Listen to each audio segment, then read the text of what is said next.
మీరు చూస్తున్నారు. అక్క అని పిలిచి అత్యాచారానికి పాల్పడ్డ ఆ దుర్మార్గుడిని ఎట్టకేలకు పట్టుకున్నారు పోలీసులు.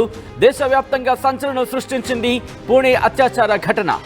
స్వర్గేట్ డిపోలో ఆగి ఉన్న బస్సులో 26 ఏళ్ల మహిళపై అత్యాచారానికి పాల్పడ్డాడు దుర్మార్గుడు. ఫిబ్రవరి 25న జరిగిన ఈ ఘటన ఆలస్యంగా వెలుగులోకి వచ్చింది. బెయిల్పై బయటకు వచ్చి అత్యాచారం చేశాడు దత్తాత్రేయ గాడేపై సిరూర్ అలాగే సిక్రపూర్ స్వర్గేట్ పోలీస్ స్టేషన్లలో క్రిమినల్ కేసులున్నాయి. దత్తాత్రేయ గాడే కోసం ముమ్మరంగా గాలిస్తున్నారు పోలీసులు. నిందితుడిని గుర్తించి సమాచారం ఇస్తే ₹1,00,000 ఇస్తా ఉంటూ పోలీసులు ప్రకటించారంటే అర్థం చేసుకోవచ్చు. అత్యాచార ఘటనపై ప్రతిపక్షాలు ఆగ్రహం వ్యక్తం చేశాయి. సతారా బస్ డిపో దగ్గర ఆందోళన నేతలకు సంబంధించిన ఆ విజువల్స్ మీరు చూస్తున్నారు. ఆ విధ్వంసానికి సంబంధించిన విజువల్స్ మీరు చూస్తున్నారు. ఈ నేపథ్యంలోని అక్కడి ప్రభుత్వం కూడా రియాక్ట్ అయింది. మరి ముఖ్యంగా ఇదే అంశానికి సంబంధించి పూర్తిగా తనిఖీలు చేపట్టింది. ఎక్కడ ఉన్నాడు అనే అంశానికి సంబంధించి పూర్తిగా జల్లెడ పట్టింది. ఈ నేపథ్యంలోనే ఒకసారి ఆ విజువల్స్ చూసే ప్రయత్నం చేద్దాం. ఆ విజువల్స్ మీరు చూస్తే కనుక అదిగో అదే బస్సు. ఆ బస్సు ఆ విజువల్స్ మీరు చూడొచ్చు.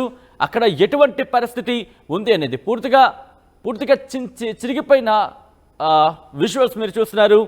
అక్కడ మీరు చూస్తే కనుక ఆ బస్సుకు సంబంధించి ఆ బస్ డిపోలో అదిగో ఆ సీసీ ఫుటేజ్లో ఆ ఘటన ఎలా జరిగింది అనేది దాంట్లో క్లియర్గా ఉంది. ఎప్పుడు వెళ్ళాడు, ఎలా నమ్మబలికాడు. మరి ముఖ్యంగా ఒక స్టేషన్కి మనం సాధారణంగా అడుగుతూ ఉంటాం, ఎవరైనా సరే ఒక రూట్లోకి వెళ్తున్నప్పుడు లేకపోతే ఒక మార్గానికి వెళ్తున్నప్పుడు ఈ బస్కి సంబంధించి వెళ్తుందని అడిగినప్పుడు కాదు ఆ బస్కు వెళ్తుంది అంటారు. సో అటువంటి సందర్భంలో అఫ్కోర్స్ ఎవరైనా వెళ్ళే ప్రయత్నం చేస్తూ ఉంటారు. ఆ సదరు బాధిత మహిళ కూడా అలాగే నమ్మబలికాడు. ఇది సతారాకు సంబంధించి బస్ డిపో దగ్గర ఆందోళనకు సంబంధించి విషయాలు మీరు చూస్తున్నారు. అయితే ఈ ఘటనకు సంబంధించి మాత్రం ఒక్కసారిగా పూణే వ్యాప్తంగా గాను దేశవ్యాప్తంగా సంచలనంగా మారింది. మరి ముఖ్యంగా 26 ఏళ్ల మహిళ మీద దుర్మార్గుడు అత్యాచారానికి పాల్పడ్డాడు. ఇక్కడ దత్తాత్రేయ గాడే పూణే పోలీసులు రంగంలోకి దిగి సిరూర్ తాలూకా నుంచి మధ్యరాత్రి అరెస్ట్ చేసినట్టుగా తెలుస్తోంది. దాంతోపాటు నిందితుడిని పట్టుకోవడానికి డ్రోన్లను డాగ్ స్క్వాడ్లను కూడా ఉపయోగించిన పరిస్థితి. గాడే పూణే అహల్యానగర్ జిల్లాలోని 6 డజను దొంగతనాలు, దాంతోపాటు చైన్ స్నాచింగ్ కేసులో నిందితుడిగా కూడా ఉన్నాడు. దోపిడీ కూడా చేసిన ఘటనలకు సంబంధించి కేసులు నమోదయ్యాయి.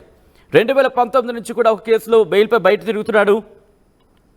పూణే పోలీసులు గాడేని పట్టుకోవడానికి సిరూరు తాలూకాకు సంబంధించి అక్కడ డ్రోన్లని అలాగే డాగ్ స్క్వాడ్ని కూడా మోహరించిన పరిస్థితి. 2 రోజుల క్రితం పూణేలోని స్వర్గేట్ బస్ స్టేషన్లో మహారాష్ట్ర రోడ్డు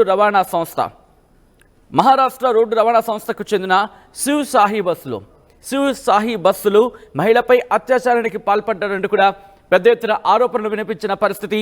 ఈ నేపథ్యంలోని ఆ గాడేను పట్టుకోవడానికి కనీసం 13 పోలీసు బృందాలను ఏర్పాటు చేయడం జరిగింది మహారాష్ట్ర ప్రభుత్వం. విజువల్స్ మీరు చూస్తున్నారు. ఇక్కడ ప్రతిపక్షాలు కావచ్చు, లేకపోతే నేతలు కావచ్చు, పెద్ద ఎత్తున వాళ్ళు నినాదాలు చేశారు. రోడ్ల మీదకి వచ్చి నిరసన వ్యక్తం చేశారు, ఆందోళన వ్యక్తం చేశారు. ఆ బస్సులో పరిస్థితి మీరు చూడొచ్చు, ఎటువంటి పరిస్థితి ఉంది అనేది. ఒకసారి ఆ సీసీ ఫుటేజ్ని మీరు చూస్తున్నారు. ఇంకొక బస్సుకి సంబంధించి అక్కడ ఆ విజువల్స్ చూస్తే కనుక పూర్తిగా ఎంతలా చెత్త చెదరం పేరుకుపోయిందో మీరు చూడొచ్చు. అక్కడ పూర్తిగా చెత్త చెదరం పేరుకుపోయిన ఆ బస్సుకు సంబంధించి ఆ బస్సులోని ప్రమాదం, ఇన్ఫ్యాక్ట్ ఈ ఘటన జరిగింది ఆ బస్సులోని ఆ మహిళ మీద అఘాయిత్యానికి పాల్పడినట్టుగా తెలుస్తోంది. అయితే ఎట్లా నమ్మబలికాడనేది ఇప్పుడు మాట్లాడుకునే ప్రయత్నం చేయబోతున్నాం. ఎందుకంటే కనుక ఇతగాడిని పట్టుకోవడానికి 13 పోలీసు బృందాలు రంగంలోకి దిగాయంటే అర్థం చేసుకోవచ్చు. ఎందుకంటే పూణేలోని గుణాత గ్రామానికి వచ్చిన వాడు గాడి. పూణే నగరం కావచ్చు, లేకపోతే గ్రామీణ పోలీసులు కావచ్చు, వీళ్ళందరూ కూడా గుణాత గ్రామంలో మరి ముఖ్యంగా చెరుకు పొలాల్లో ఇటు డ్రోన్లను అలాగే డాగ్ స్క్వాడ్లతో పూర్తిగా పరిశీలించిన పరిస్థితి. పూర్తిగా చెక్ చేసుకుంటూ వచ్చారు. పూర్తిగా దాన్ని డ్రోన్ల సాయంతో గాలింపు చర్యలు చేపట్టారు. ఈ నేపథ్యంలోనే పట్టుబడ్డాడు. 100 మందికి పైగా పోలీసులు ఆ గ్రామానికి చేరుకున్నారంటూ కూడా ఇటు మహారాష్ట్ర పోలీసు అధికారులు చెప్తున్న పరిస్థితి. పూణేలోని స్వర్గేట్ అంటే పూణేలోని స్వర్గేట్ దగ్గర మహారాష్ట్ర రాష్ట్ర రోడ్డు రవాణా సంస్థ అతిపెద్ద బస్సు డిపోల్లో ఒకటి స్వర్గేట్ అనేది. అయితే సదరు బాధిత మహిళ ఏం చెప్తుందంటే కనుక మంగళవారం ఉదయం పావు తక్కువ 6 గంటలకు, ఉదయం 5:45 అంటే పావు తక్కువ 6 గంటలకి సతారా జిల్లాలోని ఫాల్టాన్కు వెళ్ళింది. అంటే ఫాల్టాన్కు బస్సు కోసం వెళ్ళింది. అక్కడ ఒక ప్లాట్ఫామ్ మీద ఎదురు చూస్తూ ఉంది.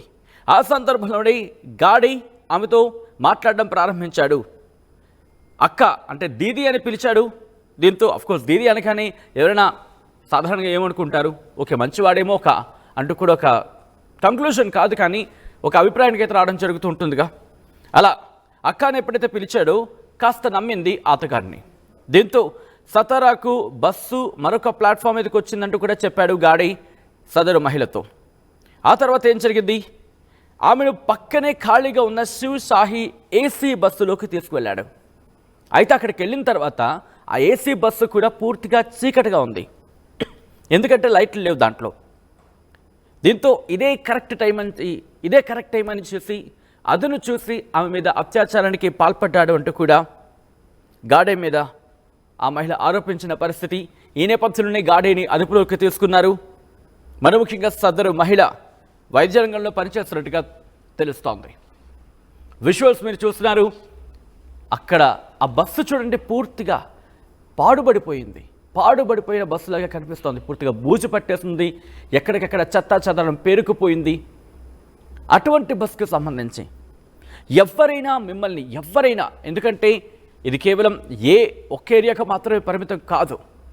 సాధారణంగా బస్సుల కోసం ఒకరిని మనం నమ్ముతూ ఉంటాం, ఒకరిని అడుగుతూ ఉంటాం. అటువంటి సందర్భాల్లో అక్కడ పరిస్థితులు ఒకరితోనో లేకపోతే ఇద్దరితోనే కన్ఫర్మేషన్ కాకుండా ఒక 3-4 నుంచి కన్ఫర్మేషన్ తీసుకొని ర్యాండమ్గా ముందుకు వెళ్ళే ప్రయత్నం చేయండి. ఇదే అంశానికి సంబంధించి పోలీసు ఉన్నతాధికారులు రియాక్ట్ అయ్యారు. వాళ్ళు ఏమంటున్నారో చూద్దాం. सतारा में फलटन को लिए जा रही थी, तो वो 5:30 पौने 6 बजे के दरमियान स्वारगेट बस स्टैंड पे बैठी थी, बस के लिए वेट कर रही थी।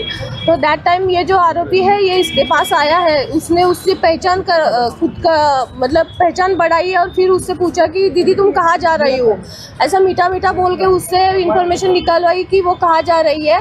और जब उसने बोला कि मुझे फलटन जाना है, तो उसने बोला कि फलटन की बस तो वहाँ पर लगी हुई है, आप यहाँ क्यों बैठे हो, चलो मैं आपको बिठाता हूँ। तो लड़की ने बोला कि इधर ही लगती है। तो बोला नहीं मुझे पता है, बोले मैं 10 साल से यहीं पर रहता हूँ।